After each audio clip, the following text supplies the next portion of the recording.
ஒரு சிறிய கிராமத்தில் ராமு என்ற ஏழை ஒரு சிவன் கோவில் கட்ட வேண்டும் என்ற கனவோடு வாழ்ந்து வந்தான். ஆனால் அவனுக்கு பணமோ நிலமோ எதுவும் இல்லை. இருந்தது வெறும் அசைக்க முடியாத பக்தி மட்டுமே.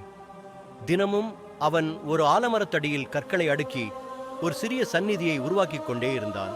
கிராமத்தவர்கள் அவனை கிண்டலாகி நகைத்தனர். ஒரு நாள் இரவு அவன் கை கட்டி சிவனை நோக்கி வேண்டினான்.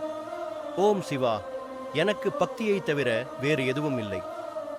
இந்த கதையை தொடர்ந்து கேட்கும் முன்பு 3 முறை ஓம் நம சிவாயா சொல்லிக்கொண்டு சப்ஸ்கிரைப் பண்ணிடுங்க. அன்றைய இரவே ஒரு பணக்கார வியாபாரி அந்த கிராமத்திற்கு வந்தான். சிவபெருமான் என் கனவில் வந்து உன்னை காணச் சொன்னார் என்றான். அவன் உதவியுடன் ஒரு பிரம்மாண்டமான சிவன் கோவில் எழுப்பப்பட்டது. இறுதியில் பக்தியே கடவுளை அணுகுவதற்கான உண்மையான செல்வம் என்பதை இது நிரூபித்தது.